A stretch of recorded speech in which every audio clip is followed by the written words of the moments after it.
Nothing beats leaving the cold of New York for 70 degrees down in Orlando. Last week, I got to revisit some of my favorite parks and some new ones as well. New credits and plenty of tips for anyone looking to tackle the Orlando theme park circuit. So let's dive into my experience in Central Florida.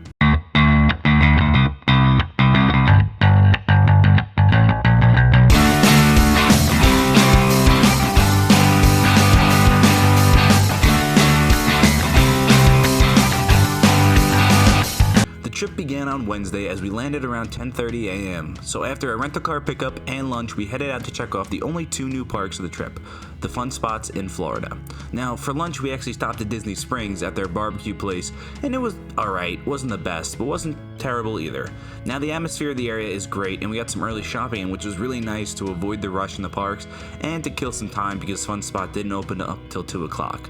We started at the Kissimmee Park, and we had to wait for the employees to really get everything running, so we didn't get to start riding around till around 2:15.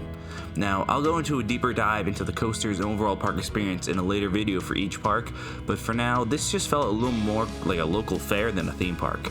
That being said, the newer additions add a lot to the park. I got 3 rides on Mind Blower and we got 1 on the other 2 coasters. Now in addition, our tickets were actually good for the Sky Coaster as well because I got them through an online deal. Now after a lot of convincing, I was able to get my girlfriend to ride with me, and it was absolutely crazy. Being the world's tallest and even just this type of ride in general, these Sky Coasters are one of the only true adrenaline rushes I get from rides anymore.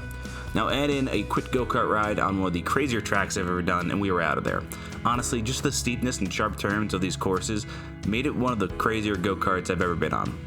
Now after Kissimmee, we headed over to the Orlando fun spot, but we didn't stay here too long at all, mostly because we had a long day traveling. We just kind of wanted to get to our hotel by then. Now 2 rides on White Lightning and a ride on Freedom Flyer, and we were just getting some video, and we headed out. Overall, the Fun Spot parks are really, they're fun. They have 2 really good rides, but I really wouldn't expect to come back here unless something new and major opened. Now that night we also stopped at Citywalk at Universal. We stayed on property with Universal, so they had the shuttles every 10 minutes to Citywalk, which was awesome. Now I think I prefer Citywalk to Disney Springs just because I think the food options are a little more diverse, but both are really fun nighttime spots if you have time to kill and you want to spend a little nightlife out in Orlando. Now Thursday really started our major park days. We planned on doing Animal Kingdom and then Magic Kingdom on Thursday, but we had a change after we found out that Exhibition Everest would be closed. The credit has eluded me forever, as my last trip to the park was actually during the construction process, but instead we hit Hollywood Studios in the morning, which was pretty busy. We waited 2.5 hours for Rise of the Resistance first thing in the morning, and it had a little bit of a breakdown, which is why it took a little longer than expected. Then we rode Tower of Terror and Rock and Roller Coaster, and that was really all we could manage. Unfortunately, Slinky's line was just too long before we wound up changing parks.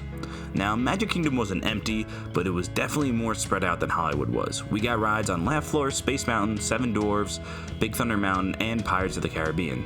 Now, we did use the Genie Plus system for both parks, and it was definitely needed. I'll cover more on that later, but Seven Dwarfs was testing when we walked by after being down for most of the day, so instead of being a 2-hour wait, we hopped right in queue, and once it opened up, it was only around 25 minutes, and it really saved us. Now, as always, the Enchanted Fireworks show at the end of the night was probably the best I've ever seen. The music, the castle, the fireworks, sitting on Main Street in the Magic Kingdom just really hits differently. Now after some sleep that felt way too short, we woke up for our early entry to Islands of Adventure. Now the plan was to hit Hagrid's first, but it was closed till park opening, probably because it was a little colder the night before.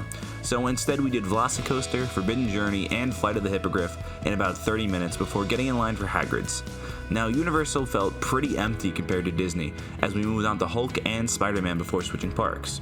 After we did a ride on Rip Ride Rocket with a secret song code, the Minions ride, then we rode Gringotts, and we went back to our hotels to wait for night rides. It's nice having the shuttles to be able to go back, change, and relax for a little bit to rest your feet. Now we got 2 rides on Velocicoaster and then 1 on Hagrid's before ending the night a little bit early. By this point, feet were aching and we just wanted a little bit of extra sleep. Now Saturday was a much more calm day. We hit SeaWorld at opening and we were able to get rides on the 3 major coasters in about an hour, plus see some penguins. Now after some reruns on Mako and seeing the annoying line on Manta because of the 1-train operations, we decided to head out. Manta was over an hour versus Kraken and Mako, which were both station waits. Now, we saw the sea lions before we left because who doesn't love a little bit more animals? Now, the rest of the day was very relaxing. We sat by the pool, then we went to Citywalk at night to do the mini golf courses, which are some of the most entertaining I've ever done. Now there's an alien side and a monster side, both have some really fun holes, and there's plenty of dad jokes sprinkled around throughout for entertainment. While the overall experience was incredible, I can't wait to head back. There are some things to know if you're going to plan some visits to these parks though. Starting with Fun Spot, it's a $10 upcharge to have your wristbands carry over park to park. In addition, definitely look for some deals online. I was able to find a few to save here and there.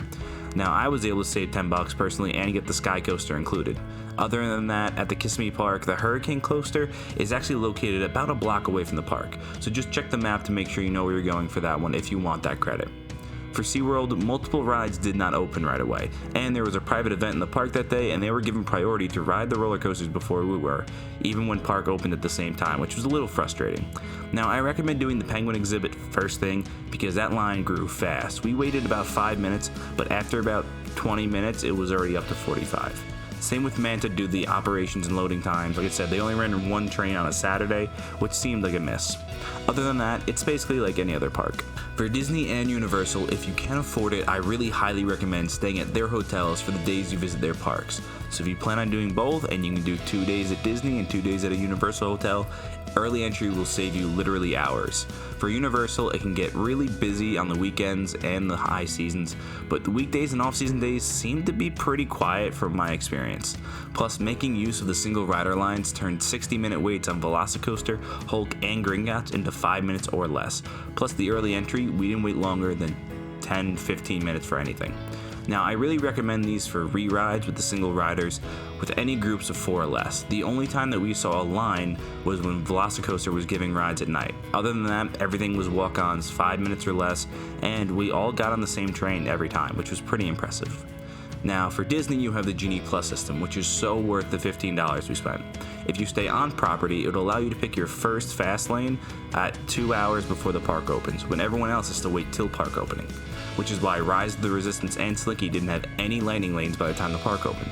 Now, we used it to save an hour on Tower of Terror, an hour for Space Mountain, and an hour on Big Thunder Mountain. Now, the top 2 rides at each park are an upcharge on top of the $15, but they can be added as a second selection, so you can have 2 going at the same time. So when we got to Magic Mountain, we already had Big Thunder Mountain set for 6 o'clock when we were in Hollywood, so we paid an extra $7 for Space Mountain. Now, if anyone wants a full explanation on the Genie Plus system, I know it's new and it's a little complicated. I'd be happy to do a video to explain it. Just let me know down below. Overall, if you have the extra money to spend to stay at these park-specific hotels, it's really worth it. And if you've never done Disney or Universal and you plan on doing every ride in the park, they really turn into full days per park kind of visit. Universal you might be able to get away with, but otherwise, returning guests can definitely be split into half days if you plan it accordingly. Our only mistake was missing out on Disney's parks for the early entry and early lightning lane, because that way we had to wait for Rise of the Resistance, which I said was around 2.5 hours. So look for the coming weeks for a lot more deep dives into the Orlando parks and coasters. Until then, that's all from the shores of Island Coasters.